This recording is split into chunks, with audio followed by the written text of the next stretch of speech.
This is Tanner. This is Shane. This is Jonathan. And you're listening to the Doom Tomb Podcast. Turn it and burn it. Stay forever doomed And stoned.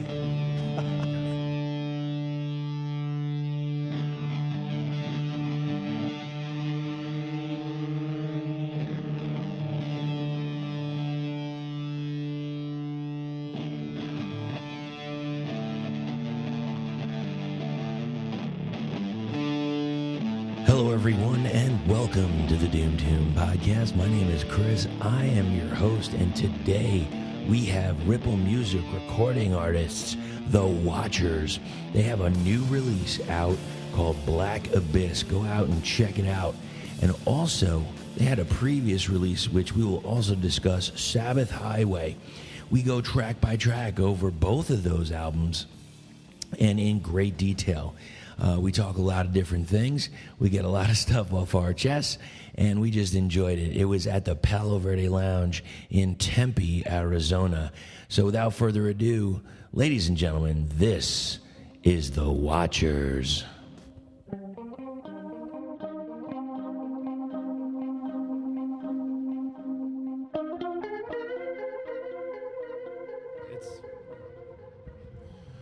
I smoke weed for a hobby.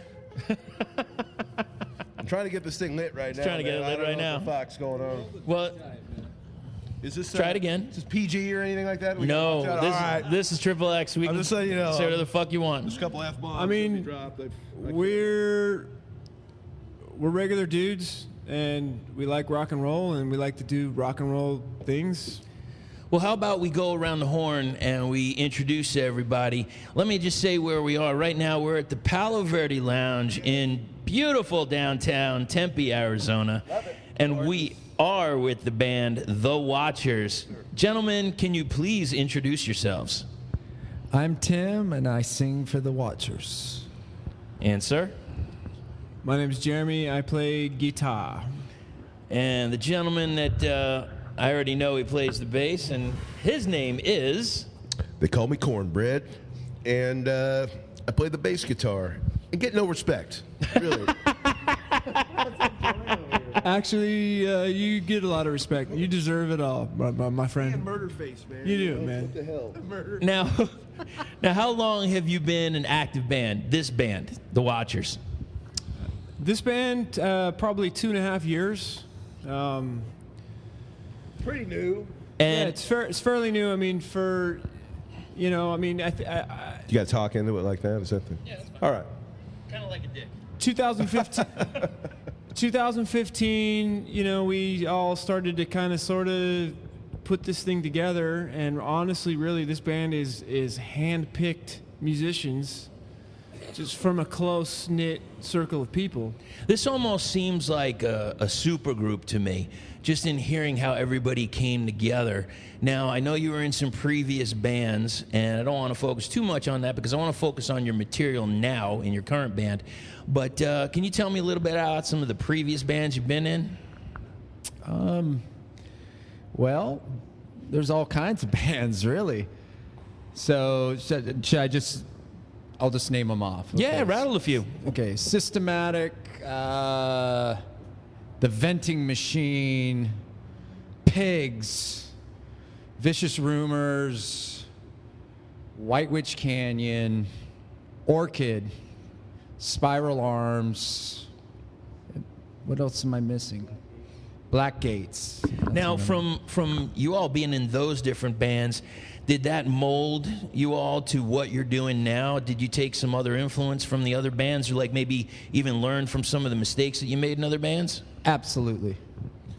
Let me just say yes. How many fucking mistakes have been made over the careers of all of us, man? I mean, we've learned so many things along the way. We bring it to it all now. It all comes together. We don't do the stupid shit that we did earlier.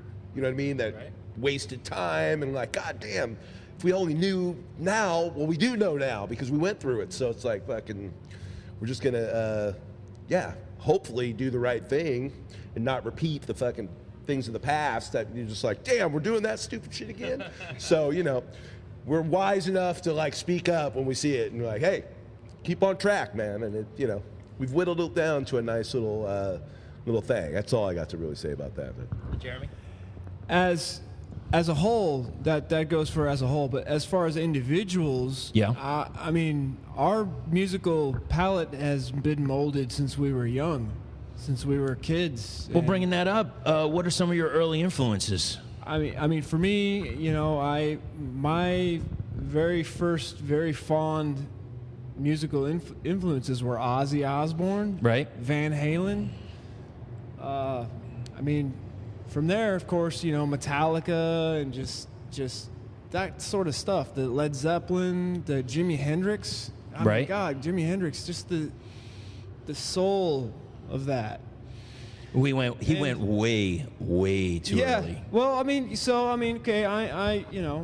it's just that's how it is, and with these guys, so our musical palette, as far as individuality, has been known from an early stage. Right. We've been that same person. I mean, I'm speaking for myself. I've been that same person the whole time. So okay. It's just a matter of the right guys with that right palette getting together to create something different, which is what. And you we're hit doing it. right now. I mean, I just saw you guys live, and you crushed. Like, it's funny. Sometimes I'll hear a band on the album and what have you, and it doesn't come across live for whatever reason. Maybe it's a bad venue or bad sound, or I don't know. But everything from the vocal to the guitar, the bass, the drums. Which the drummer isn't quite here right now. He's got something else that he's doing, but he will. Maybe, who knows? Maybe he'll make an appearance. We never know. Maybe he'll come out and do a little Technicolor yawn. We don't know right now. I'm ready for some comedy, if you know what I mean. So I want to see what. We might bring him out later just to see what happens. Oh, man. So Cornbread, who are some of your influences early? Well, I would have to say, first off, I started out on guitar, right? So Randy Rhoads was like the guy, and I just wanted to do everything that he did, right? So he used to find teachers and just to learn as much as he could, and I mean, you know what I mean? He had a great work ethic when it came to that, to try to be the best he could. So I was fortunate enough to be influenced by him and want to emulate that, you know what I mean? So I went out and got the classical lessons and did all that shit and learned my theory and did all the right stuff. And yeah, it was hard at the time, but now I'm like, cool. Randy's enthusiasm for his instrument was contagious. No, it really was, man. I mean, maybe might not be playing if it wasn't for Randy Rhoads. I mean, honestly, it was like that. Heavy. I didn't get to see him play. I was too young, but you can just tell he loved it so much that it almost made you respect how much he loved it.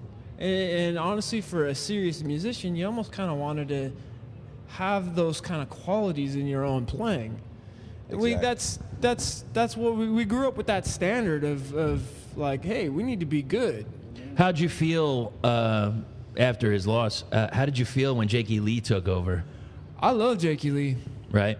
I mean, how do you replace Rhoads? You don't. There's an extra pair of shoes in that camp that are void, but they need to be chilling there with everybody else because that's just how it is. Very difficult task. I think he lived up to it, but there's only one Rhoads. There is only one Rhoads. I will say, Jakey Lee's technical abilities and his imagination are way better than the average person realizes. I mean, dude, Jake's one of the baddest dudes on the planet, man. And I mean, I'll take him over Zakk Wylde any day. I love Zakk Wylde. Don't get me wrong. I saw Badlands a couple times. But Jakey Lee, dude. I mean, Bark at the Moon. Yeah, okay, so Badlands had on and on Ray Gillen, right? Gillen, Now, man. Tim, I want to hear your influences, but has anybody ever said to you anything about, like, you have a vocal style that has some Ray Gillen in it? All the time. Really? Yeah, and the thing that it's very humbling but the thing about it is that I never really followed like Badlands, right? Or really followed what he did. They were good. And yeah, a lot of people really love what he did. Right. They were better live. and an amazing singer. But no, those aren't my influences. Who are your influences? They go way back. Ronnie Van Zant. Right? Paul Rogers. I mean, come on. Robert Plant. But the guy that really influenced me to want to become a singer was really... Mr. Rogers. Yeah. That was who it was. Okay, It's kind of like Cornbread's bass playing. But anyway, no. Oh, But really, fun, man. but really, man, yeah, we're having a good time. So, but ultimately, my path in trying to be a singer and develop and be a singer, Right. was Chris Cornell. Really? Yes, sir. Because when Louder Than Love came out, we grew up. We're a Bay Area band. I mean, my first band was Tranticide, and we played Ruthie's Inn, and we did shows with DRI and RKL and fucking, you name it. I mean, it was... Were you a punk band at the time? We or? were a hardcore band. I mean, we crossed over. Right. And, a lot of it was there was so much of that going on that when Soundgarden hit, it changed my whole... It was like a paradigm shift. It just fucking like flipped my lid over. Okay, let's back up. Okay. High school, Beatles were always Abbey Road relevant. Right. Huge record for me. Probably my favorite Beatles record. The Beatles are in all of us in the Watchers. Yes. I mean, we grew up on that stuff, and honestly, I mean, their later stuff is absolute genius. I mean, I don't even know what to say. You can't categorize. It's the composition, right? I mean, you can't. It still has not been beat. So I mean, they set the bar, and it's still there. It hasn't been beat. Do you think there's going to be some bands like the Beatles again? I don't know, man. But I got to back up for a second. Yeah, because please. I got to go back to what we were talking about. And I got to credit Chris Cornell. Yeah. Because, I mean, Zeppelin was huge for me when I was going through high school. I was playing in a thrash metal band, 10 riffs a song, this progressive stuff, and I decided that, you know what, I'm going to listen to Zeppelin. Right. And I'm not going to listen to the rest of everything else because Metallica was always, already introduced. Sure. There were a lot of all that stuff was going on. I wanted to go back and learn those chords. Right. I wanted to learn those voicings because they were so fucking godly. And so you got Zeppelin, you got Beatles, but that kind of drifted off because we were dealing with the thrash metal and everything else going on, and then up jumps this band, fucking Soundgarden. Right. And it was just like a fucking shot in the arm. It was like, this guy, I want to do what that fucking guy's doing, like when Temple of the Dog came out. Oh, I mean, God, what an album. Freak the fuck out. Holy Say Hello shit. to Heaven is the best vocal. got a lot of heart there. Yeah.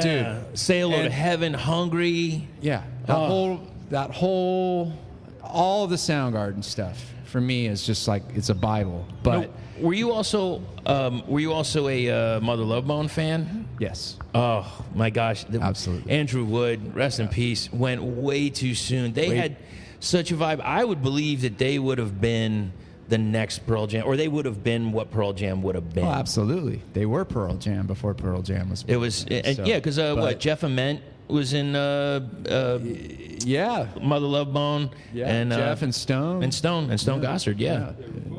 And that So- was the whole thing. So So when you heard Cornell, like it just changed your whole idea of how to sing, or no, it reminded me. It was like a wake up call. It was just kind of like fucking. Here's this thing. Like it jumped out, and because we were stuck with. And this was the interesting thing, and not to talk shit on the Bay Area, but everybody's starting to play fucking funk, and I was going, what Right. It was Why are you motherfuckers playing funk? Was that because of the Chili Peppers, or? I don't know. They were. There's just a weird thing going on. Something happened. And everybody was chasing that. Yeah. And then I think what he said, yeah, here comes this incredible band that nobody was really doing. Yeah. And you're like, whoa. Because it had that Zeppelin thing, and it had all the classic stuff, but then it had this modern edge to it too, and heavy, and But the weird guitar tunings and right? the fucking dude, vocal, like out From, of the from fucking Kim Thale. stratosphere. Yeah. It's Just a monster, right? forget And he had all about those it. open tunings and craziness. Beautifully weird, and I think Yes. we needed it. Outside the box, Yeah, and that's why that band is that band. I mean, how many bands do you know that have a spoon solo? Yeah. I mean, seriously. Not too many. No, not too many at all. But AC/DC had the bagpipes, man, so... Yes, it's a long way to the top, you know. Oh, shit. I'll tell you. AC/DC's another one of those bands that we absolutely love. There's too many, man. There's just how many influences? I mean, it's every fucking band I hear I'm influenced by, you know? I mean, not to sound cheesy, but I mean, that's kind of, you know, when you play so much, I mean, you got to grab your inspiration from somewhere, you know what I mean? Like right Exactly. now, I saw this band, and I was digging it, man. I was just like, yeah, and I was Everybody feeling that it. played the night You know, actually was great. The wheels start turning. You think about other things. I mean, this is how people are molded. I mean, it's just by everyday experience and, you know, how much you dive into it, you know? And that band you're talking about is Wolves of Winter. Yeah, man. Wolves of Winter. Yeah, that was cool. Amazing band. That was I mean, cool. Serious. And the guitar player, man, he's got some wicked tone. That he was showing me his amp, that Fender amp. I'm like, that's a Fender, huh? You wouldn't think Fender and like Stoner, you know, that thick thing, but he had it going on. I was like, oh shit, made me rethink the whole thing. And speaking of, you use orange amps, right? Yeah, I dig them. I was using Ampeg, and you know, I thought it sounded good by itself. You know, without the band, like you're sitting there jamming, you're like, yeah, that sounds good. And then the band comes in, and you're like, where'd it go? It somehow disappeared. I think it tries to do too much frequency-wise. The orange is like, it's got 3 knobs on it. It's really like a focused kind of mid-rangey sound, and you can't really do too much to it, right? You turn the knob, and you're like, can you hear that? You're like, I don't hear anything. And you're like, all right. But it just does something good. It's like... The other problem I had playing bass, and I play with my fingers, is you get that Steve Harris slappity slap, right? And everybody like looks at you with the stink eye, like, dude, get rid of that. And that I couldn't get rid of it with the Ampeg. The orange, I can't make it do it. It's just tone. It's just boom, boom, boom, boom, boom, boom, boom. It's just, you know what I mean? John Paul Jones, that. And the Ampeg was too slippity slap, all the stuff you didn't want to hear. Right. And, you know, it's the first time I've ever seen orange amps that weren't orange.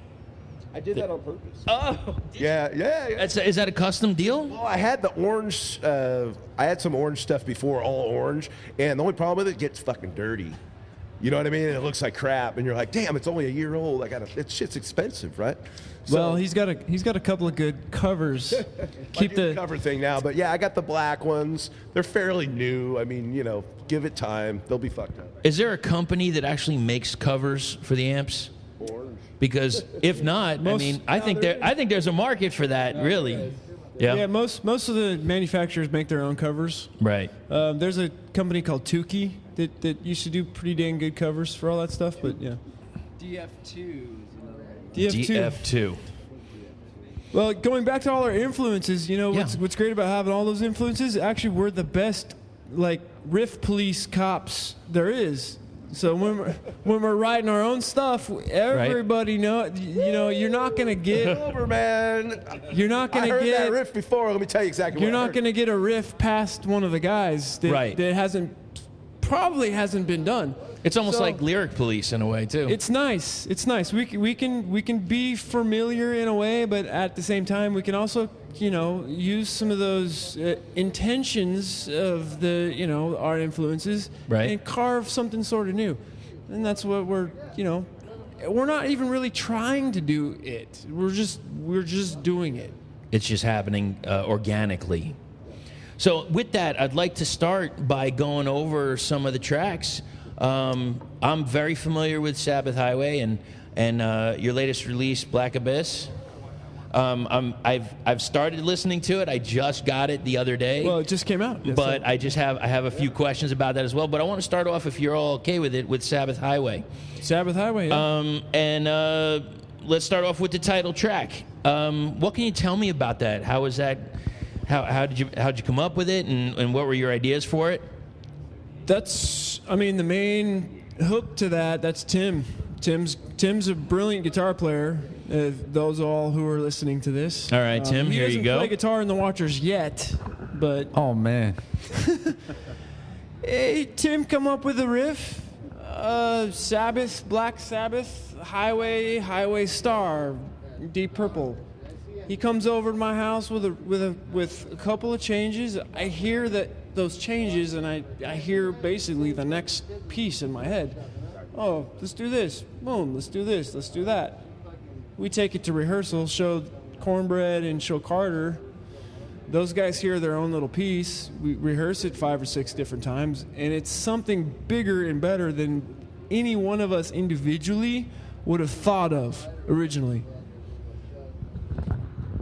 So you want to know where the lyric came from? Yeah, I got to tell you, it's a lot.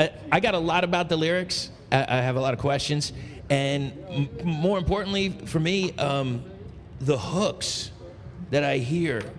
I got to tell you, there's something about almost pretty much every song you have that there is a phrase or a verse or something that it's like it's ingrained in your mind, like almost instantly. Like, was that planned? Like, I'm just looking, and I'm going off some notes here. Sun keeps burning my brain. I was like, I can't get that out of my freaking head. It's a lot of weed, man. There's a lot of resin up there that, like, when you go to write like a lyric, you got to fuck it up a little, Right. It's actually the sound. Yeah, there's a phrasing and a vowel and a ah and a thing, right? It's very important that you're bringing that up. Yeah. The sound keeps burning my brain. It's the sound keeps burning Yes. my brain. Yes. I'm sorry.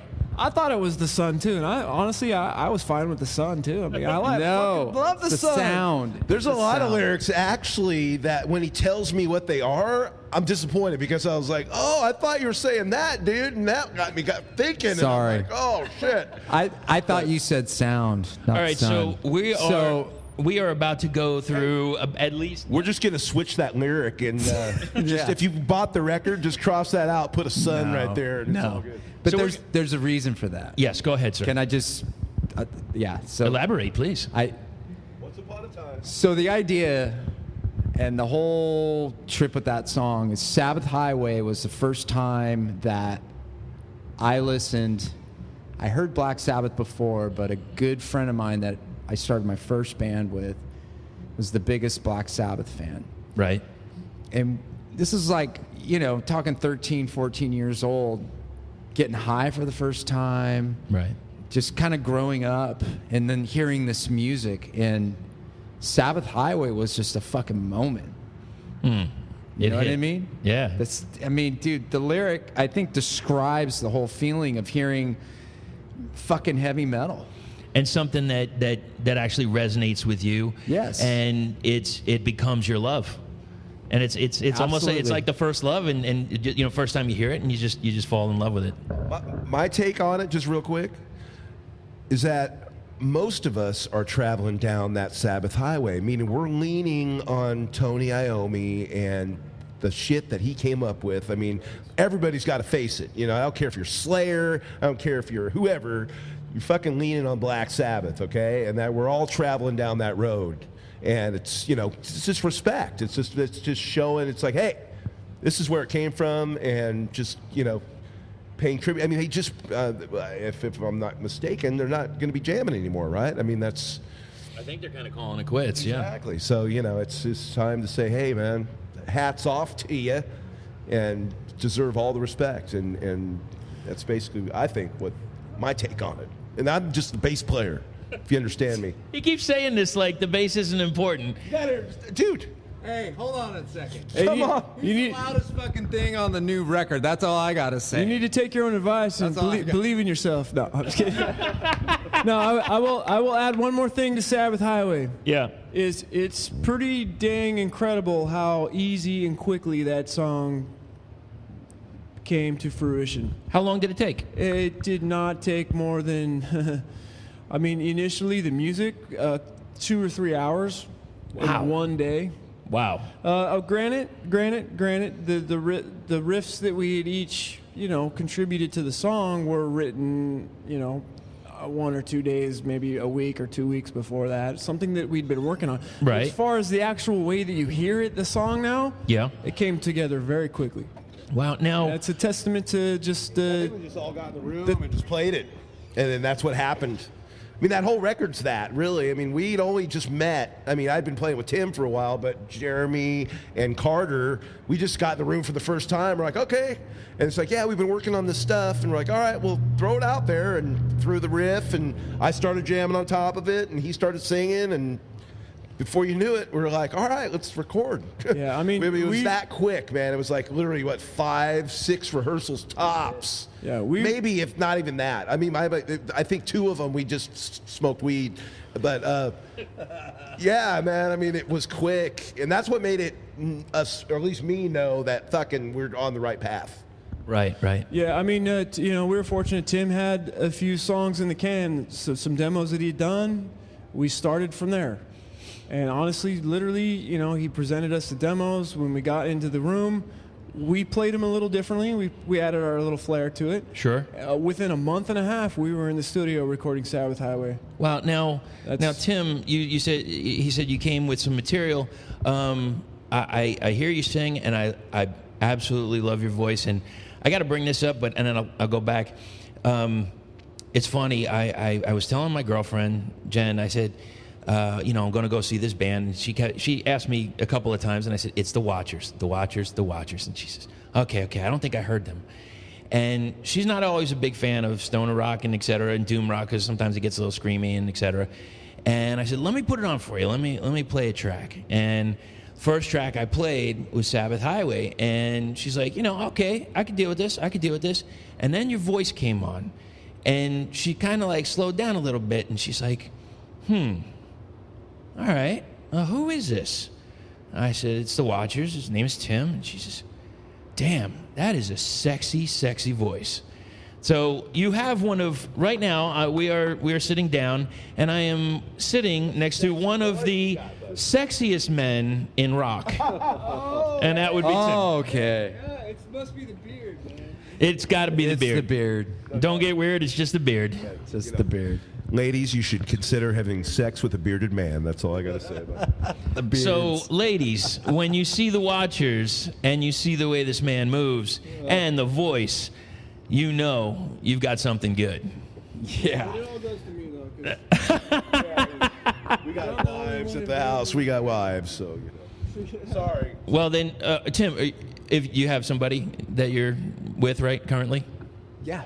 All right, so I'm sorry, ladies, but he is taken. I am. But you can at least ogle, you can watch, and you can enjoy the mastery of this man. No. Okay, next question. Oh, so back to the when we were talking about Sabbath Highway. You can edit that, right? I could. I might. I don't know. It's all up to you guys.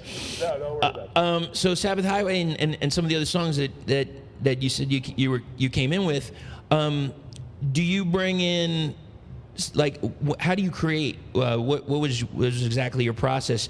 Are you creating lyrics first? Are you creating the music and then you're bringing that in and saying, hey guys, what do you think? It's funny because we were talking about this on the way in, on the drive.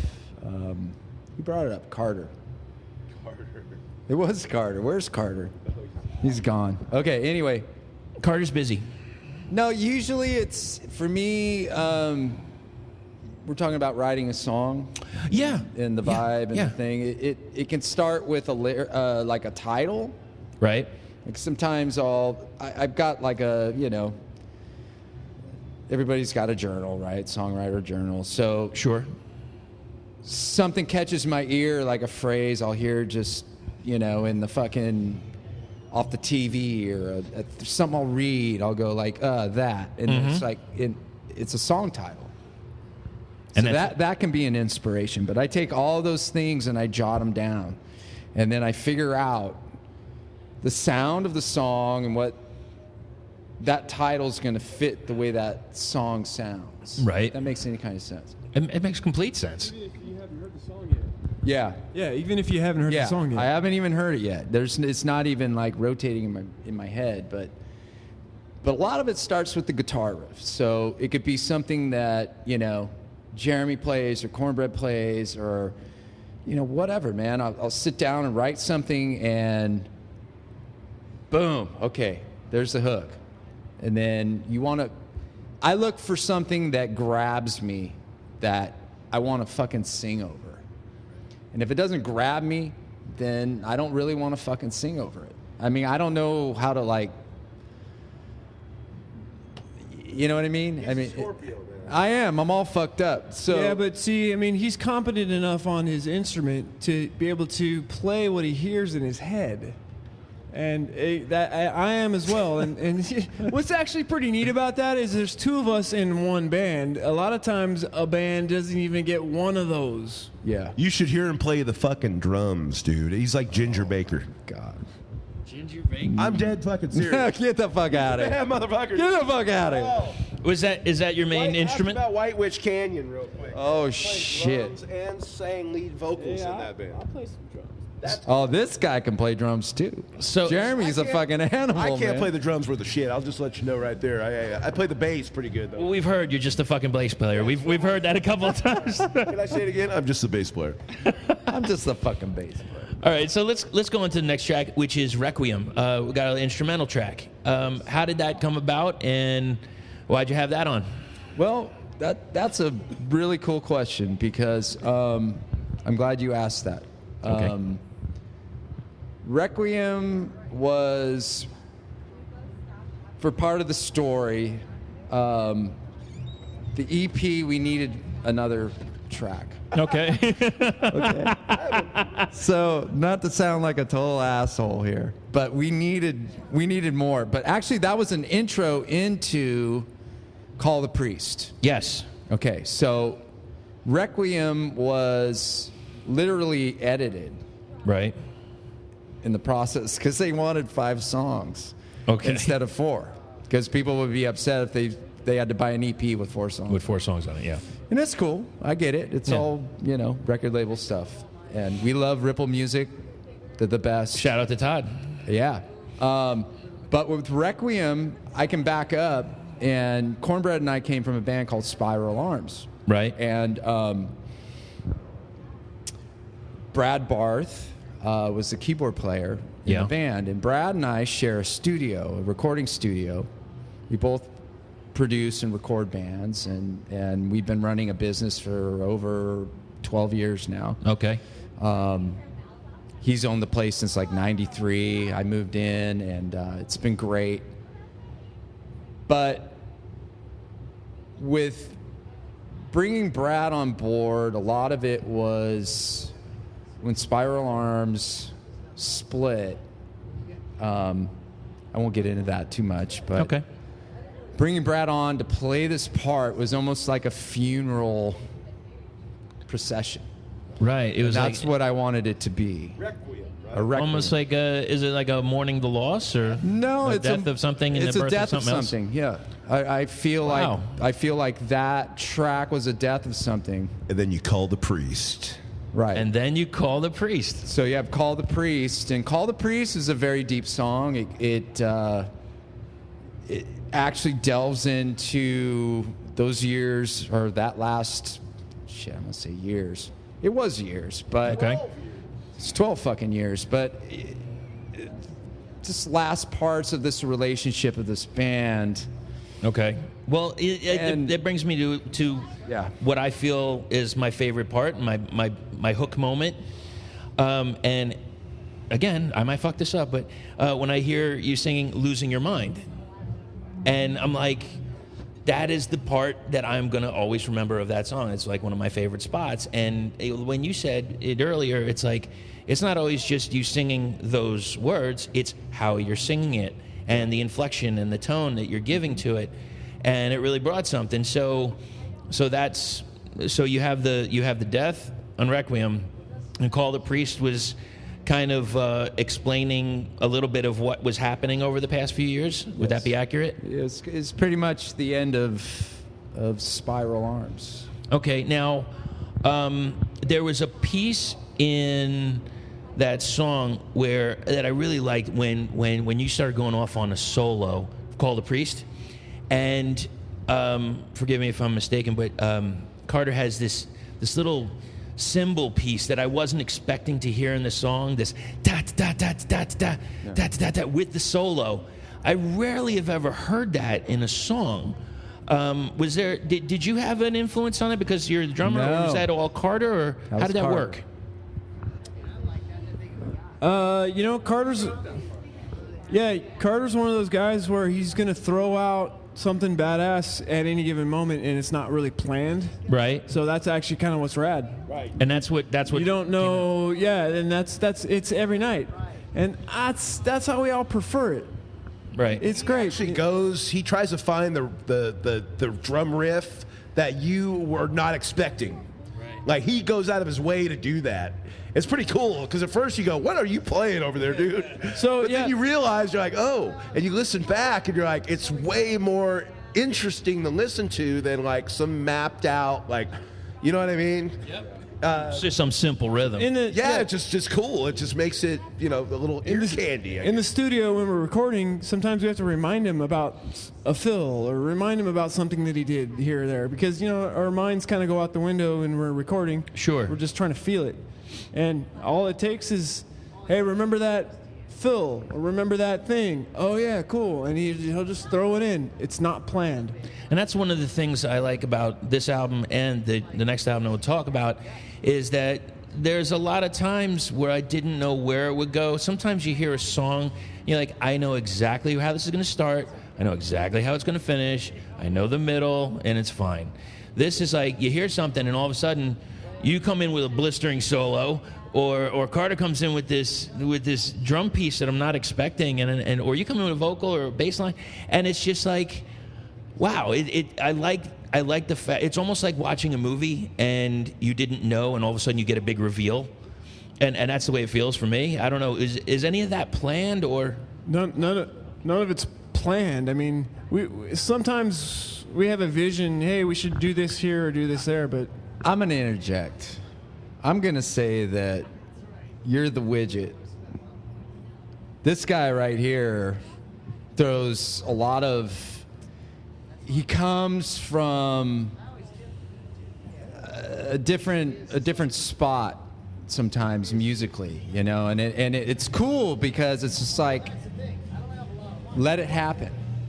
You know what I mean? Like, oh, this riff or this, and it all fucking works. And there's a lot of influences in this young man right here, Jeremy. Oh, he's amazing. No, so, and he wears them out there, and it's cool, and it's just like, it reminds you of like, fuck, when guitar players played the damn guitar. Yes. Amen. And I don't know, a lot of bands are trying to chase the same exact sound, and you hear it, and you're like, didn't I just hear this like 10 minutes ago on another band? You know what I mean? Like, and that's what was so refreshing with Jeremy, is that he's just playing this stuff. You're like, dude, that's some Eddie Van Halen stuff right there, man. That's some cool, you know what I mean? I think a lot with what we're trying to do.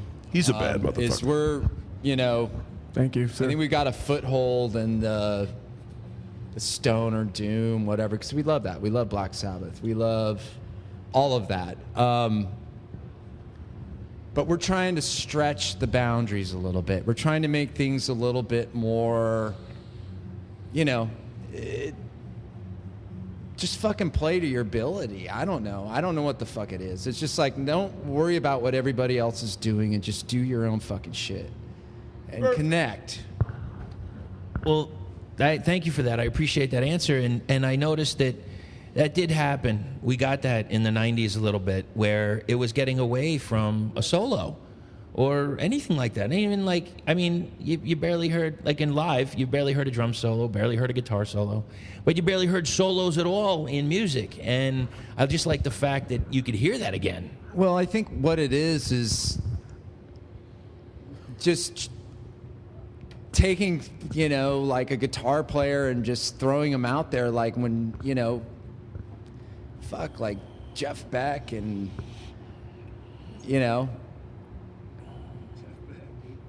dude. I mean, crazy, right? And then you got Randy Rhoads. And then you've got, just some great solo players like Richie Blackmore, I mean, you don't hear a lot of that unless it's in kind of like blues music. Right.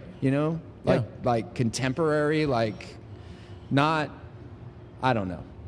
It seems I just feel like pushing the boundaries with the guitars and just fucking go for it. And that's beautiful because, for far too long, everything seemed very formulaic.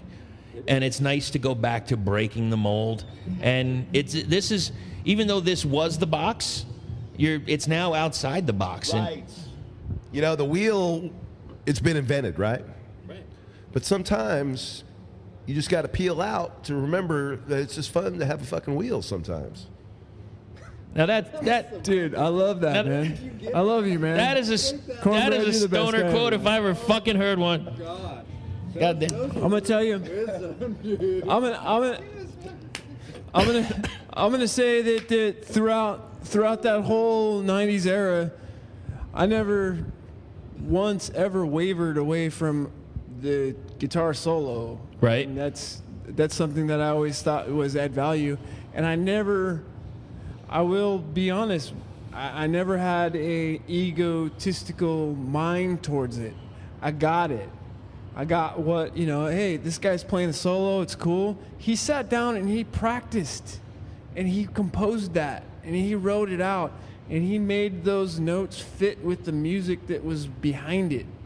That's very admirable. I never, so that's the thing. I never spent time doing acrobatics, doing things that would impress people. Right. I always spent time with things that were tasty. Like a note meant something to you. Yeah, that was good. And you know what? Honestly, man, when you're looking for stuff that's tasty and it's good, you got to rewind the clock. Right. You got to go back to some of the old school guys that we've talked about already. Exactly. What's the term again?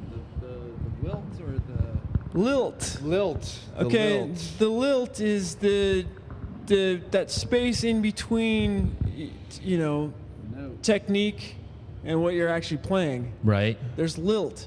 You can sound like a typewriter and be the best guitar player or bass player or drummer in the world. And, you're only going to go so far. Right. If you got that lilt, that swagger, that maybe I've had a couple of beers, that Eddie Van Halen wearing sunglasses in a dark studio, sitting on top of a Fender Twin, actually recording the tracks to 1984. Right. You got to be that guy. That's the guy. I mean, listen up, kids. Here's what it is. 1984, Van Halen. You got two sides of the brain, right? Shit. Yes. You got to work this out. You got the academic side, which is all your scales and all that bullshit you got to learn, right? But all that shit don't mean nothing if it don't feel right. Don't so have that's the all on the lilt. other side of the fence. So what you got to really do is smoke a lot of weed, get in touch with that side. Once you learn your scales, do your homework, kids. But make sure you fucking get on the other side of the fence and feel it a little bit, man. Because if you ain't playing it to feel it, why are you playing it in the first place? God damn it. All right. He is a house of fire. So that's, you take a guy like Jimi Hendrix. How many people have you seen that can play like Jimi Hendrix? Right. You don't. It's not many. You don't see it. Randy Hansen. Well, there's some guys out there. Randy Hansen. All right, who's this? Oh, that's a Bay Area guy that he basically had a Jimi Hendrix thing that he did, right? He was like in the 70s or something. How old am I? Good Lord. I stopped counting. Bottom line, there's a lot of good musicians in this world, man, and most of them will never be discovered. So true. And I'm not one of them. Because if we haven't already discussed this, Cornbread, put the you're shovel down, just bro. the fucking bass player. Right, exactly. No respect, man. Me and Murderface, man. No respect. I gotta get a beer. Hey, man, is my guitar out of tunes?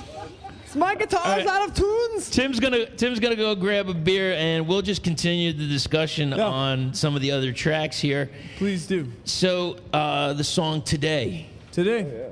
What can you tell me about that? That's an upbeat 70s style, just straight up rocker. And honestly, that's all Tim. Here's a little Thin Lizzy kind of vibe to it. Yeah, it's just got this kind of cool, happy, campy kind of 70s-ish, just But cool basically, the thing. tune, I think, the lyrically is what he's trying to say is you just got to fucking do it, man. Live now. And that's why we did a little video with Evil Knievel. Right? Because you're just talking about somebody that, like, he had the money, he had all that stuff, but it's like, hey, I'm gonna do this, It's time to jump the Snake River Canyon. Yeah, he didn't make it. And a he lot did. of times he didn't fucking make it. And but he he did- still did it. He And did that shit whether that's he what made you gotta it or do. not. It don't matter if you fall down or fucking you make it. You gotta keep doing it.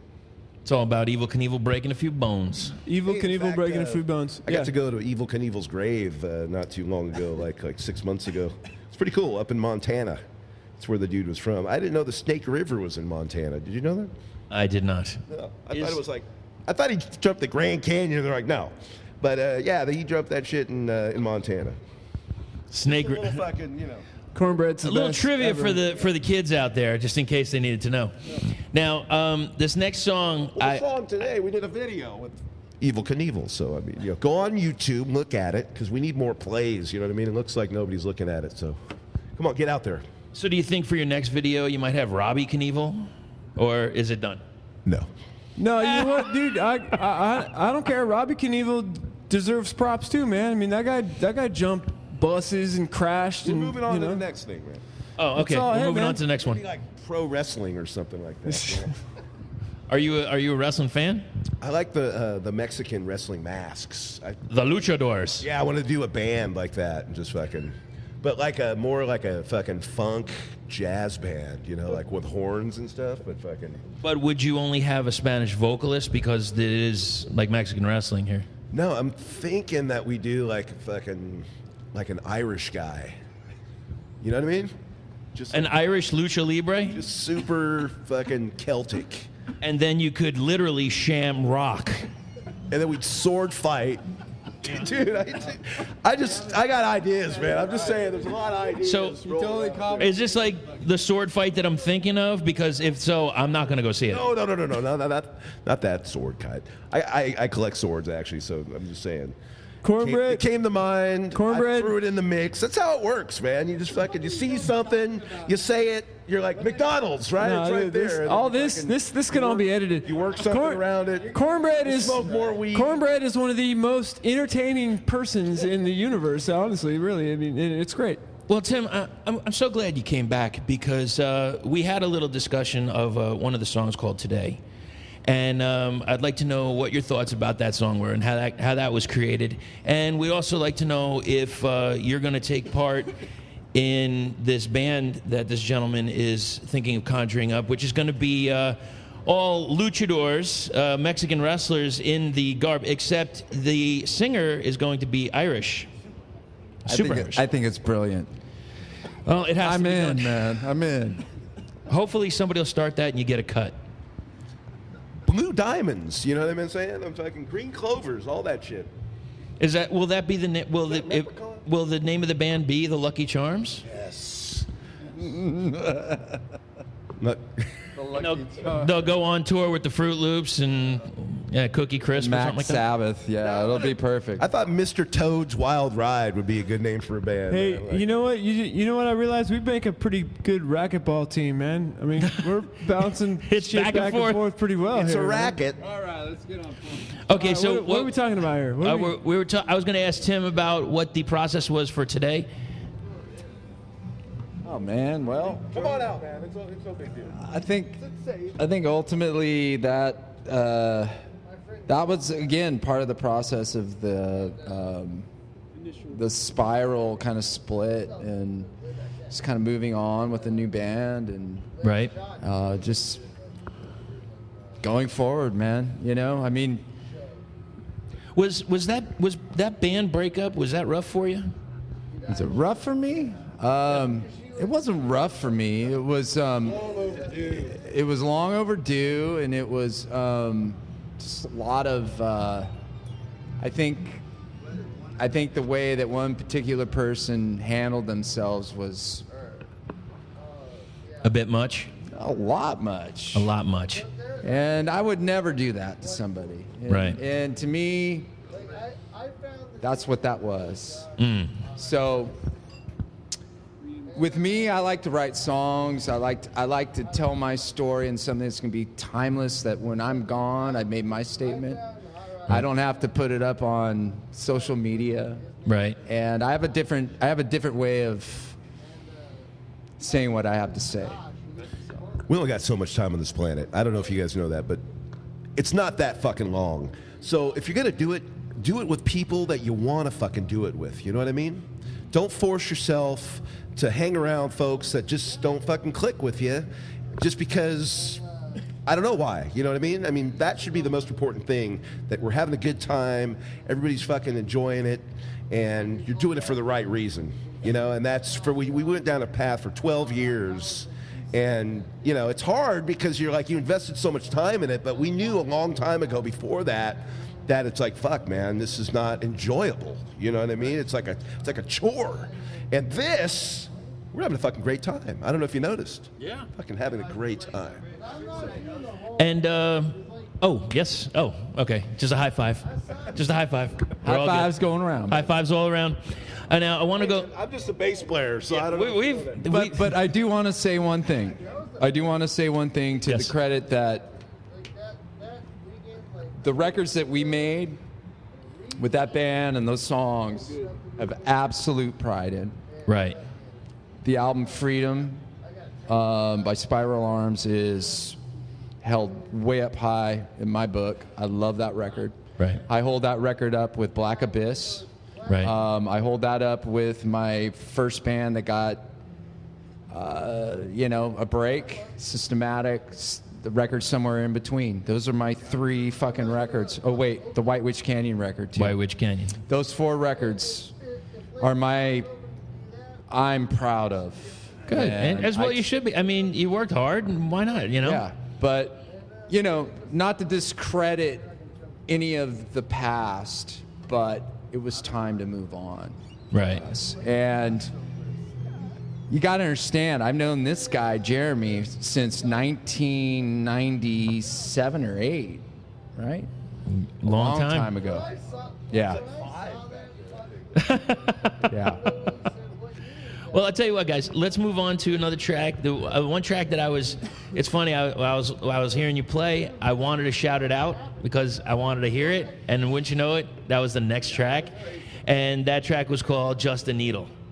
Could you please tell me about that? Because I think that is probably on Sabbath Highway. I think that's, like, to me, one of the grooves. It has the biggest groove. Thank you. And there's something. Okay, let's see if I screw this lyric up here. The feeling takes me under, the feeling sets me free. Is that close? Yes. Okay. And the one thing that I really I really loved about it was the end of the song. I didn't know what was going to happen. And you come in with just a quick line, and it's, I like the way you seduce me. And then I didn't know. I was like, I'm looking, I was like, there's not much more time left on the song. And then it just fades away. Yeah. Now, was that intentional? Did you do that for a reason? Because I rarely hear somebody just have that little bit of vocal at the end. I think he was just lazy. Hey, listen, we hear these songs all the time, and that's great because we've thought this exact same thing. Well, Tell him the needle story, man. yeah, so that song. So anyway, I had a medical situation, 2.5, 3 years ago. No, And ultimately, it was borderline a life and death situation. Okay. Anyway, so the doctor had a needle out and we had to do a test. And, Right. And I'm like, dude, like petrified. And are you gonna, it's just a needle. So I was going through a moment in my life of absolute uncertainty. Right. Absolute. I've never been put in a position in my life where I felt threatened to work, Right. my health. And If you want to go a little further, it's cool. If not, that's okay too. But was it an illness or what happened? no, it was a situation. It was stones. So Oh yeah. Okay. So, but it was Elephantitis of the nuts. right. So Those are the Joker. the stones are painful, dude. So Painful. anyway, the ultimate thing with the the idea with the song was just this complete absolute uncertainty, and a lot of it, the thing that trips me out with that fucking song was the Right. melody, and this isn't any kind of bullshit or any kind of folklore, Okay. but writing that chorus and that melody, that ooh, the feeling takes me up. Yeah. I wrote that, and it freaks me the fuck out. It was on, I believe, December the 3rd, Right. and I think that's when Scott Weiland passed.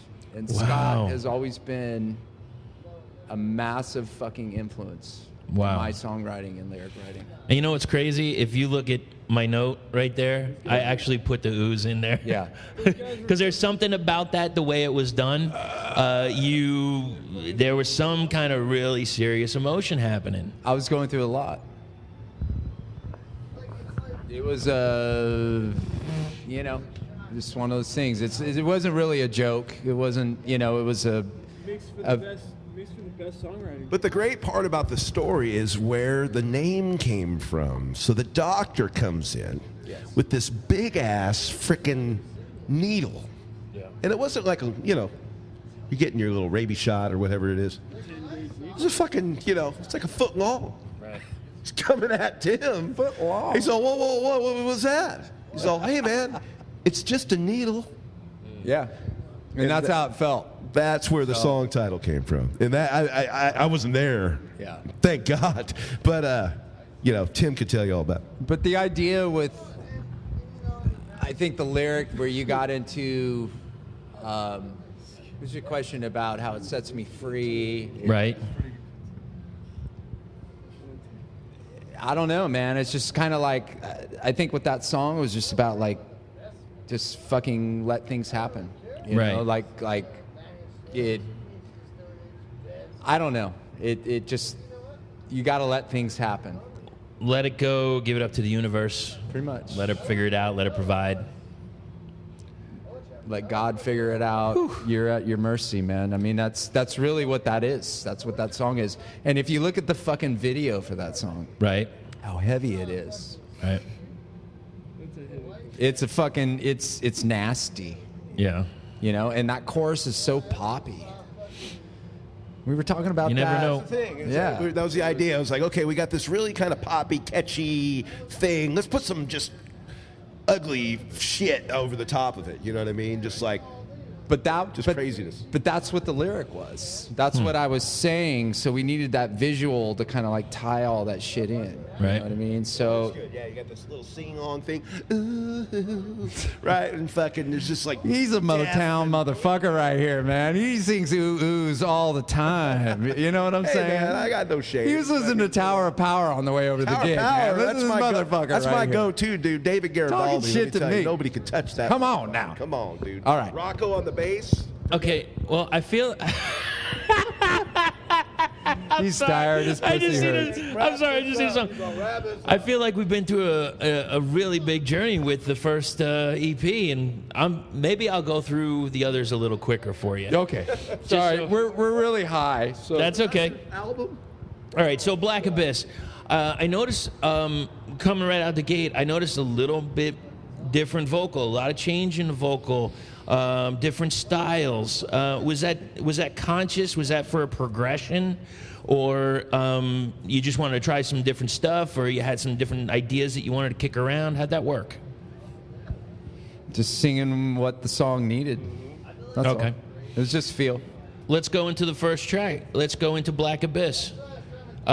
Personally, I think to start off track, it's great. It comes in thick, comes in super heavy, and what's that? There's a spot on the vocal. It's like that on and on and on. I know I'm not doing it justice. I would love for you to sing it, but it's okay. But what can you tell me about that track? Song's really about Black Abyss is just kind of about, and I hate saying it, but just like addiction, like an addiction to something like, fuck, I'd have to pull the lyrics up to cite That's okay. it right now. And people but, could take it for what they and a lot want. of it, the way that I write lyrically is very ambiguous. Right. And I want it to be that way because I want people to hear what I'm trying to say and feel it, but make it mean something for themselves. Okay. I'm not trying to narrate. I'm not singing about Dungeons and Dragons and things and stuff Okay. like that. No, not that it's a problem, Yeah, there's a market. but Tell me a story. yeah. So I'm just sharing I don't know, man. Just it's almost a journal, really. Okay. Yeah. Yeah. And I think with Black Abyss, it's just on and on and on and on and on and on. Is Okay. The addiction.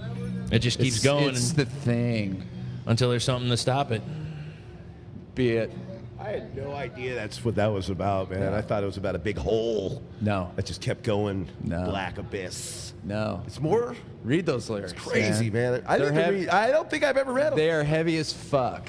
Those lyrics are as heavy as you can get fucking heavy with.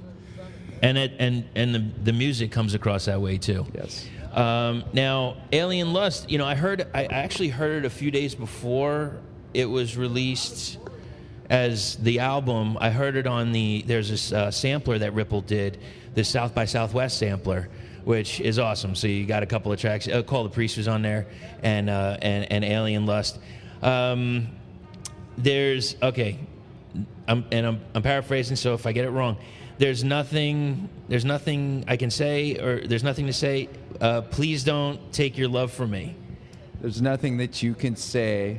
Please don't take her love away. And then love is, or it's Okay, like so like a suicide. Well, this is what this song is. This song's really twisted and fucked up. It is kind of fucked up. It's really fucking fucked up. I couldn't wait to hear it. You a Star So- Trek fan? No. Okay, so this is actually a boy's obsession with the green girl from Star Trek.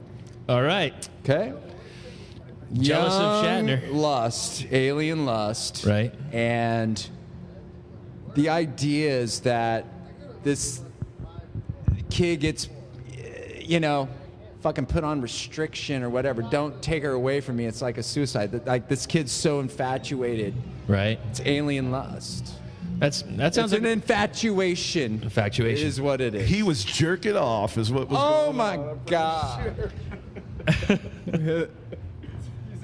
Yeah. You still, Jeremy, you still there, Jeremy? You okay?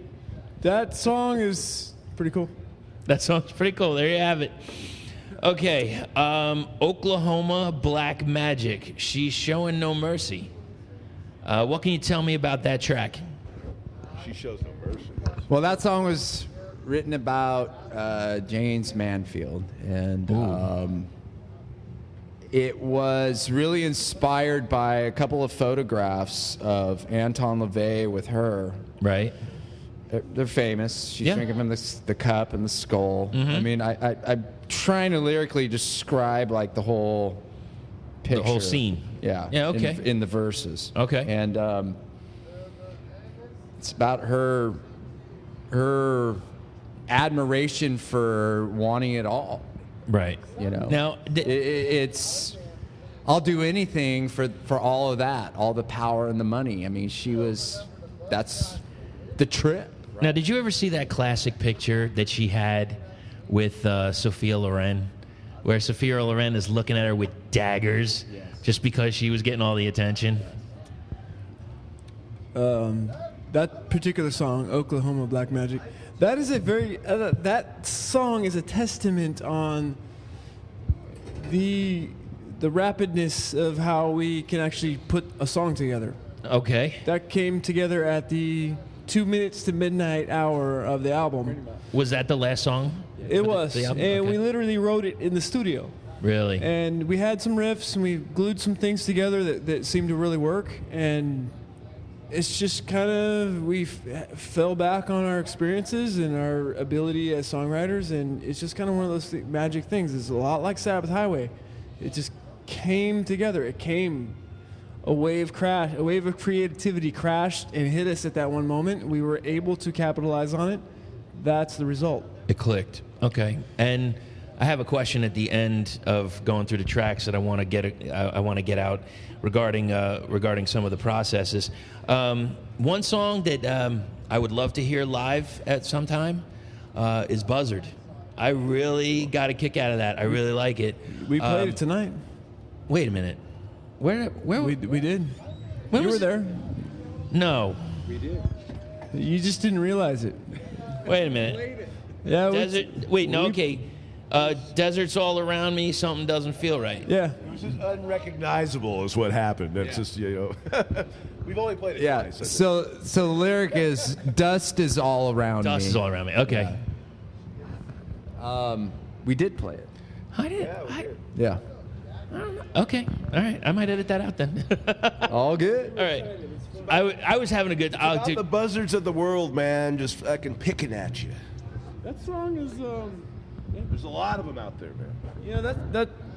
We always knew that was a cool song, and it's different from the other ones, but for some reason it's getting a lot of love, and I'm stoked about it. I mean, it's like, wow, that's it is a cool song. It's got this Layla kind of thing that happens in this bossa nova thing that's heavy. That's just like, where do you put it? It's different.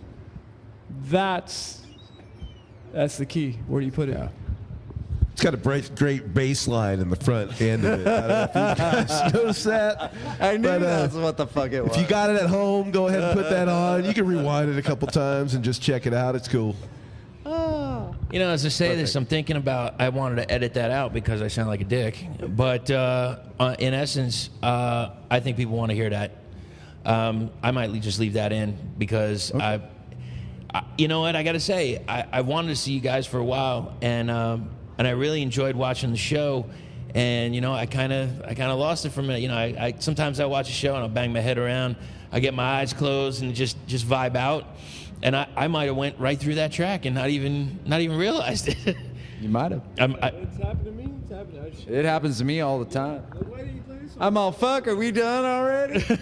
Oh, man. Now the next track, I know there's a story. I heard it previously off mic, and the song is called Starfire. What can you tell me about this track? Well, Starfire is a song that is a White Witch Canyon song. We did like in 2009, but we never recorded it. Okay. You know, So you demoed it and- Chris and I, Cornbread, played in White Witch Canyon together. Right.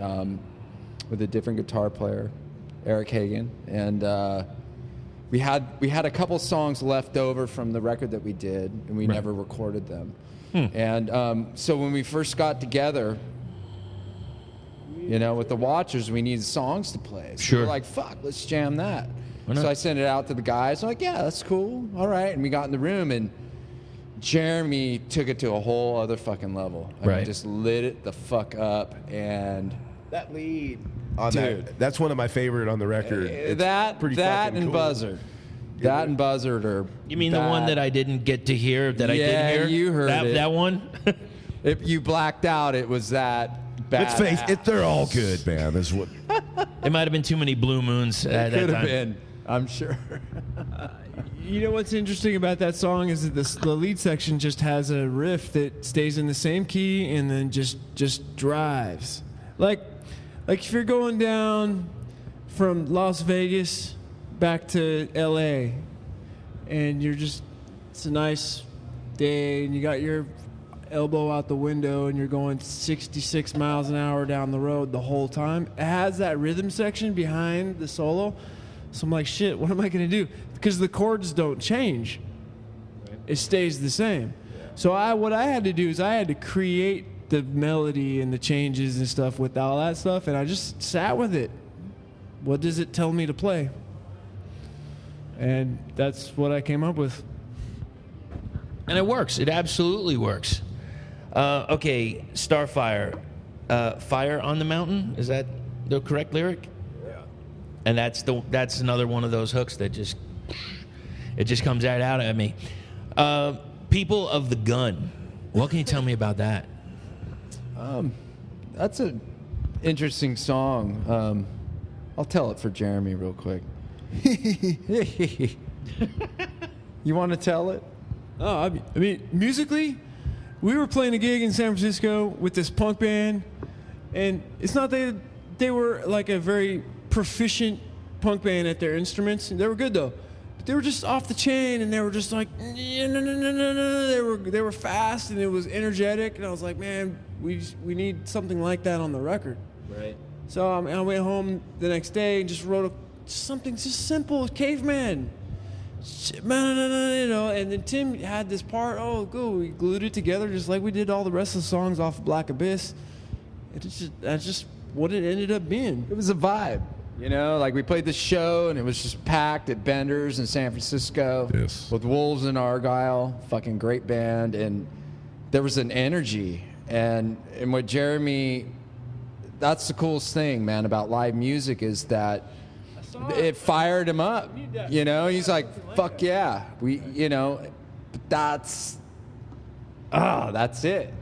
What's heavy, though, is that, you know, People of the Gun and then kind of what's been going on in the world, you know what I mean? That was kind of an unintended thing, I think, and because the song was around before kind of all that craziness started, and then, you know, as it's released now, and it's just like, Jesus, there's, you know, you can attach a lot of things to it, you know. I had a lot of the crazy shit started happening when the lyric just started, when I started right? writing. Yeah. So it was just kind of like just an observation. The song's really an observation of, you know. It didn't hit me until that big Vegas shooting that happened, and it was like, and then I think we were playing that song, and I was like, wow. Now, yeah, I kind of didn't really, maybe I didn't listen to it. I don't know if you knew this, but I just play the bass. But, yeah, man, it kind of hit me. It's hard. loud. I was like, you know, watching that on TV on fucking Fox, and I'm like, whoa, shit. Yeah, I don't listen to CNN, people. Yeah, man, it's a heavy tune. You should all listen to it. Buy the album. So yeah, I mean, it can't come at a better time. I mean, it's, you know, there was another. I'm sure you all know there was another shooting in Florida. I lived 5 minutes from there, and it's like, you know, it doesn't. Sometimes you can't resonate or you can't even understand it until you're like, oh my God, it was like across the street from me, and maybe that'll. I don't know. You know, sometimes I've noticed in music that a lot of songs can be cathartic for people. Maybe that can help people in a way that they didn't even realize. So, okay, now what about Suffer Fool? Because I hear, and I want to give the mic to you because this was I don't want to say departure, but you know, you had the acoustic in the front, you got the acoustic in the back, and it's a little different. I would never want to say it's like a ballad, but it's definitely a little bit lower than the other songs. And what can you tell me about that? That song kind of showcases the different side of us as musicians. You know, there's a mellow, there's a very deep musicality to that song. There's some classical stuff that's going on. We had some cool ideas. We compiled them together, we glued them together, and we made something that's cohesive. You know, I mean, just kind of like the way that we wrote the rest of the songs, this song really didn't come together that much differently. Really? I mean, even though it's a pretty deep, epic song. To me, it seems like a bell curve in a way. Like it starts low, and we come up, we get the crescendo in the middle, or what have you, and then come right back down, and it's such a nice transition. It's not an overly aggressive roller coaster ride, but it's a ride nonetheless. What's neat about it is it's far outside, near the walls of at least the initial ideas of the song, Tim and I. Right. It's far outside of each of our walls. So I mean, I fiddle a lot. I mean, I come from the thrash metal scene. I play. That's just my thing, and I love rock and roll. But I play classical guitar a lot. And we listened to what we had, and we figured, we don't have something like this. We need to do something that's mellow, that's groovy, but that's really heavy and epic and dark. And we just had the right pieces of music written. We just put it together, and it just worked. And it's a true story. A true story. Would you like to share with that, sir? No. No, we're going past that one? No, that's for everybody to figure out. Okay. The whole intro and the outro, that was Max Norman. That was Max. Well, Max did that. That was a piece. Okay, so I will tell you that the intro and the outro, that was a thing that I had for a while. That was something that I had done, and I didn't know that I'd ever actually use it. And I loved it. I always thought it was pretty epic. I'm like, hey, this is neat. This makes me feel good. This is cool. I don't think it works in anything that I'm doing, but great. I had it. I showed it to Tim, and he just listened to it. I can tell by how he was listening to it that he liked it. And right then and there, he's like, we're using this. So I have to play it on a nylon string now, which is something I never did. I'm like, okay, great. I have to practice this on a nylon. And we just did it in one day, and bam, it happened. We just pulled it off. For somebody that might not be as musically inclined with the instrumentation, etc., what's the difference in the nylon string versus another string? One has nylon, one does not. Thank you very different. much, and now we will move on. No, go ahead. Okay, They are different. A classical guitar has a much bigger, wider neck. The string spacing is a lot further apart. The action, as far as the string height to the neck, is a lot higher, so you have to press hard. You have to really know what you're playing. But that being said, you can really make those things sing if you know what you're doing with them. And, I mean, it's just anybody that's proficient at guitar is going to at least know how to do some acoustic playing. Now, this isn't a steel string, nylon, and that's finger picking. It's not, it's a whole different style. Ask him whose guitar that was, by the way, he was playing on that thing. Whose was it? So Cornbread owns a very nice classical guitar, which we used for the recording, and Cornbread himself is actually a pretty badass classical guitar player. So, hence why he would have such a piece in his arsenal. You're welcome. Welcome. It took me a little while to get used to that. Now we're coming into the home stretch. We got another track to talk about, and then we got to go through a few other things here. So, 7 tenets. Tenets. Please, what would you like to say about that track? Tim came to my house, and he had a couple of riffs, and he played them for me. And after I heard the riffs that he played for me, I'm like, well, now that you're playing that, I have this. So he hands me the guitar. So I play this. I'm like, holy shit, that matches this. It's just one of those things. It was one of those chemistry things with Tim and I. I mean, honestly, he had this nice, sludgy, slow, really dark, heavy thing. And we knew that it was a closer. We knew that it was like a seal the deal type song. Right. And that's, I mean, there was no question it was going to be the end of the album, like the Diary of a Madman. I mean, it's not as epic as Diary of a Madman, but and then again, nothing in our minds will ever be. That's a goal. Right. I mean, we're aiming for the stars on that, of course, but that song is just heavy as fuck, and then it just goes into the middle section, which was this mellow thing. And again, while Tim and I were recording the original demo to that, right. while the red button was on and it was recording, we were handing the guitar back and forth to each other. And that's how it ended up on the demo. I mean, really, it was like, okay, you play this part, I'll play this part, and we were both playing drum. I mean, dude, it's just, Man, I'm higher than the draft's pussy right now. well, no, I mean, these are serious questions, though. I mean, and the thing is really, as a songwriter, you hear, you need one or two pieces of music to tell you what the third or fourth piece is. Right. You really do. If you're a good songwriter and you have a knack for it, it comes very naturally and quickly. Right. I mean, the thing is that when Tim and I and Cornbread and Carter, when we got together, it was like that.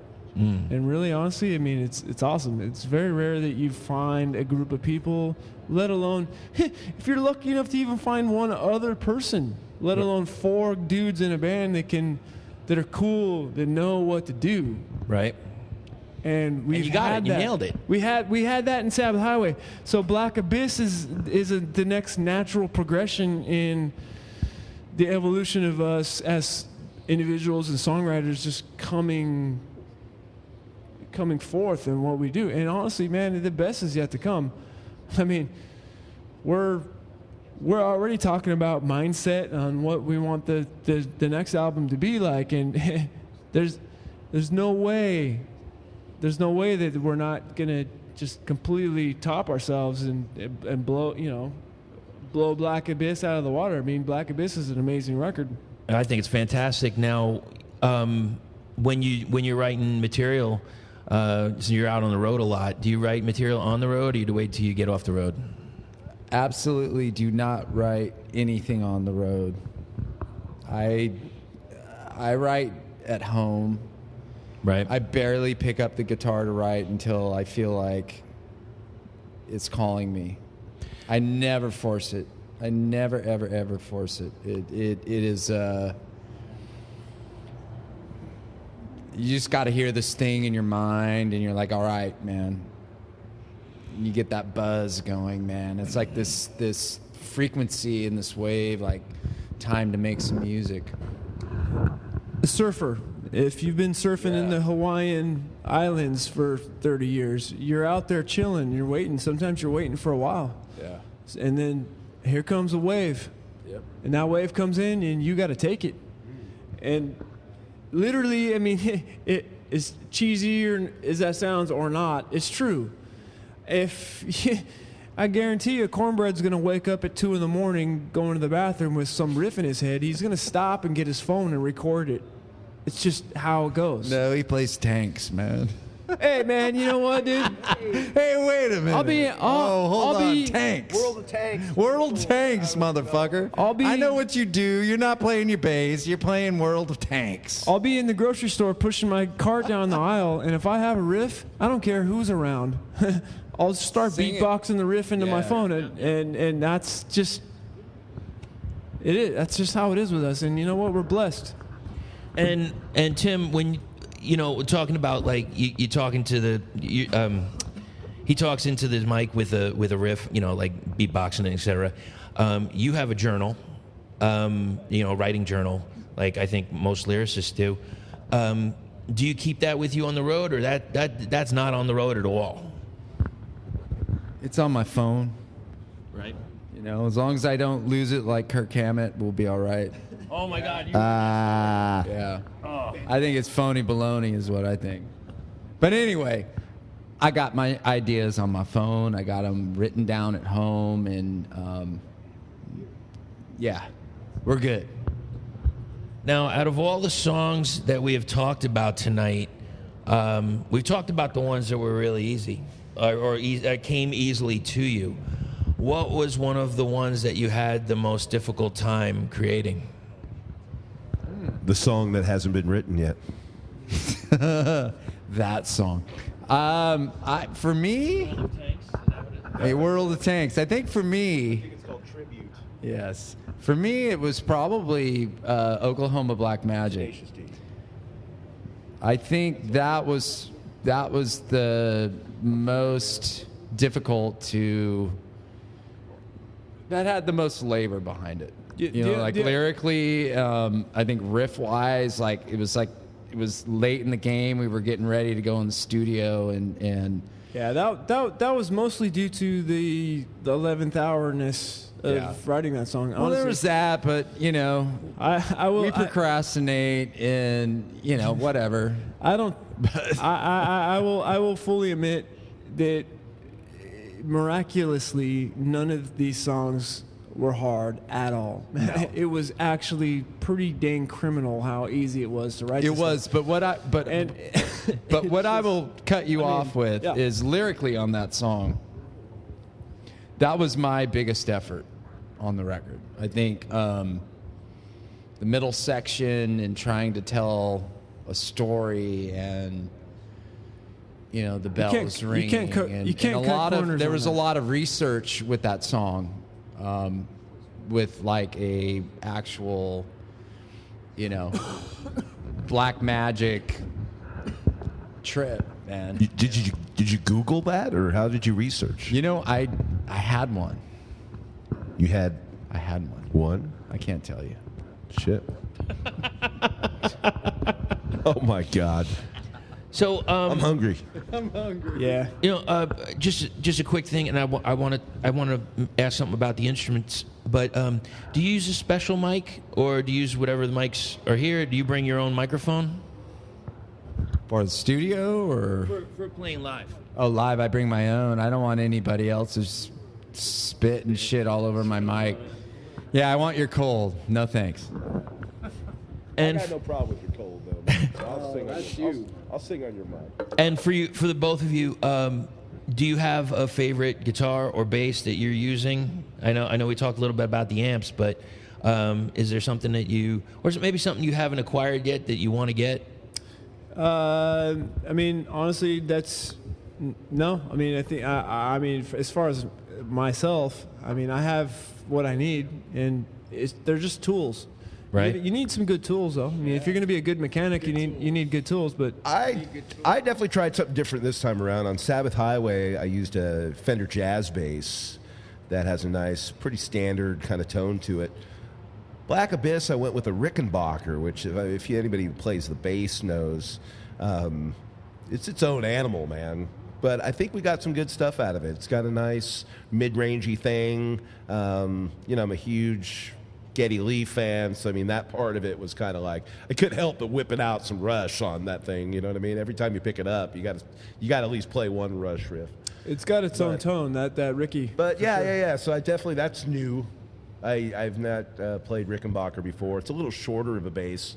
I'm kind of a larger dude, so it's like I kind of like big stuff, and it's small, but I don't know, still, it works. Yeah, what's neat too is the majority of the rhythm guitar tracks and lead guitar tracks I recorded on Black Abyss with the 79 Dean, right? That I've got out on tour now. So it's kind of neat. It's like, wow, it sounds like the record. Yeah, it's because we're using the same stuff. I use Mesa Boogie to record the record and Marshall, but most of the time with live, we use Marshall for guitar. Now, in going still with instruments, I heard a Little Noodle, or kind of actually a song that you guys started playing. Do you have any of your favorite noodling warm up? Oh, it's endless. Honestly, the amount of songs that the collective of us cover songs that we know, it's right. We could play 3 hours of ZZ Top if we wanted to. I'm so old that I've been warmed up since 1978. You know what I mean? So it's just everything else is just jamming. Does that make sense? He's not that old. He's I've he's been just playing a long time, man. It's elementary. he's just a school, little you know old. what I mean? That's just a little bit old. No, the thing is, I mean, we could sit there and jam a set of cover songs probably off the cuff. I mean, really, we need a teleprompter because sometimes it's hard to remember the lyrics. But Do you ever in your set? Do you ever throw in a cover? yes, We have, yes. And what are some of the covers that you've been throwing in? Ozzy Osbourne, Believer. Believer. That's yeah, the that only was cover something- we've done. Really? That's Yeah. that's not a track that you hear a lot of people bringing out. No, but I mean, I don't know if it had to do with the subject matter of it. It fit. I don't know. Something was about it. It was right when we first got together, and we were just putting riffs out there. We needed It to started flesh out with a the set, bass, yeah. so I kind of like that part of it. Because I don't know if you know this, but I play the bass, and I don't Cornbread get a lot of here. respect. So. Cornbread, you know what, brother? You need to give yourself some more credit, man. Oh man, Come on, bro. I Come just on. play the bass. That's all I say. That's my go-to line, man. If anybody It's- asks, I just play the bass. I will just go on record by saying that it's nice to have a fucking competent bass player. I mean, Even if he is the Rodney Dangerfield of bassists. doesn't Have I met matter. him? It's just nice to have somebody that can pull those strings and really play. I mean, and in metal and hard rock as a bass player, it's a lot of times it's about the guitar, about the vocal, or about the drum, and the bass is like not in this band. I picked up the bass. I play guitar, right? So, a million guitar players out there. Sick of playing with lame-ass bass players. That's really what it was. It was like nobody was taking the damn instrument serious. It was always the guy that ended up on the bass was the one that was the least talented or something. Like, here, dude, it's only got 4 strings. You'll be all right. And it's a fucking great instrument, man. I mean, it's just a whole different thing. Now, I also came from a bass clef background, being that I grew up with horns and I played trombone and baritone, and it kind of forced me into that corner. I actually really wanted to play sax, but my dad played trombone, and he was like, "No, son, your hands are much too small for the sax. Here's a fucking 7-foot trombone you can fucking play." And I'm like, "Oh, thanks, Dad." But it really did kind of groom me for my bass duties later on, because I was already kind of steeped in that lower register of the composition, if you know what I mean. I try not to, although when it needs to be, you have to follow the guitar all the time, right? I mean, I try to come up with an independent bass line but in a 3-piece, when you're just trying to hold down the fort, sometimes that's you have to. But no, I just like to fucking play the bass, man. Fuck the guitar. It's overrated. As he's sitting here. Yeah. And you know what, man? As the guitar player in the band, I honestly couldn't respect that anymore. He's a beast, man. I mean, I get it. He makes you want to play the bass, is what I'm saying. You know what I mean? You're like, good Jesus. Why even try? He just pulls out these, look at his hands. They're like moose paws, dude. No, I mean, And for the people that haven't seen the Watchers live, you must go check them out because they really do put on a kick-ass show. Now, guys, I usually say this before, but I didn't mention it. I like to try to ask the band for you to ask me a question that I will ask the next band. Now, the previous interview I did, they did ask me a question. I'm going to screw it up a little bit. All right. But it's kind of in the vein, I'll just go with this. So you have to eat Mexican food. What type of asada are you eating? Like a carne asada, or are you? What is your favorite? Let me just go with, what is your favorite Mexican dish? Chicken mole, bar none. Chocolate chicken, man. It's That's the fucking sauce. awesome. And yourself? well, I represent half of the band. Yes, you do. because Oh, you're asking the wrong thing. What? yeah, What? right. What? Well, okay, because 2 of us are vegetarian, so Oh, okay. yeah. But no, we love the Would you have a veggie soy taco? enchiladas. The vegetarian enchiladas are good. That would be it. We love those. Yes. And do you Yeah. have a question at all that I could ask the next band? Did he puke? Oh, Tim, Let me think. I just want to make sure that this is known that I asked them a question about Mexican food, if they have a favorite. And then the last thing I ask is, do you have a question that you can ask the next band that I interview?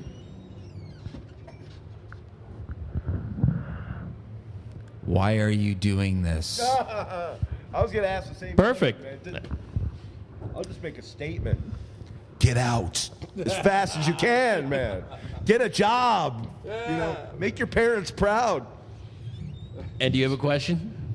I mean, Or was that enough? Was that well said? that's a curveball right there, man. I mean, Chris, man, we love you, man. We appreciate you giving us all this time to bullshit with you. And Thank you. if anybody even listens to this, thanks.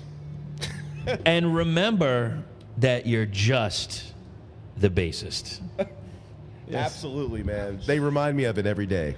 Yeah. Thank you guys so Thank much for your y'all. time. I you. appreciate it. Thank you so and much. where you heading out to now? El Paso, man. As long as the kitchen's okay. Yeah, we'll go find out. They supposedly blew up something in the kitchen. We might have to play somewhere else, like at a Taco Bell or something like that, which is fine, man. That's cool. Yeah, no problem running for the border. All right, guys. Thanks a bunch. Have a great one. we'll see you in a couple days. All right, that was the interview, and now we're going to move on to one of the tracks off of Black Abyss. This is Alien Lust.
All right, now if you listen to the entire interview, you know exactly what Alien Lust is all about.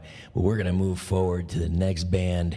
This is a band located out of Phoenix, Arizona called Hudu Akil, Hudu Akil.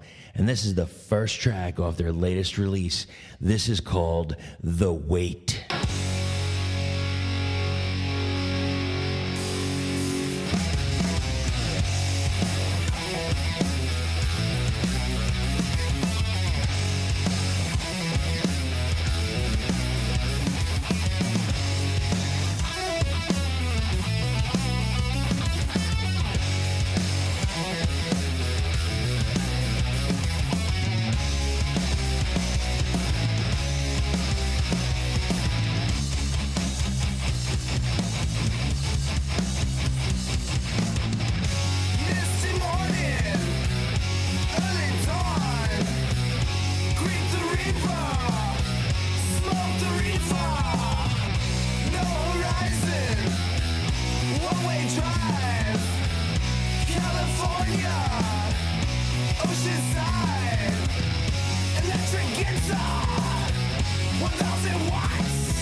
Gotta run to the west coast.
Thanks, everybody, for hanging out towards the end here. We're in the home stretch.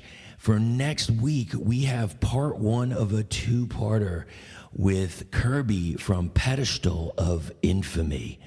And we had a really super long conversation, and it was a little different than norm. We go into a lot of stuff. They do this style of metal where it's like death metal plus true crime, and it equals murder metal. So we're going to talk a lot about that. There's going to be a lot of true crime stories and a lot of other things brought up as well. And that will be definitely a 2-parter. It was super long, but we had a great time doing it and can't wait to have him on again. I know he has a podcast. We will mention it in the next week.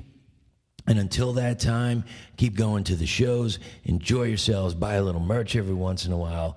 Turn it, burn it, crank it up, and doom on. Well, there's a quote that Dio told to Dave Mustaine one time, and it was, well, we can jerk each other off all day, or we can smoke this joint.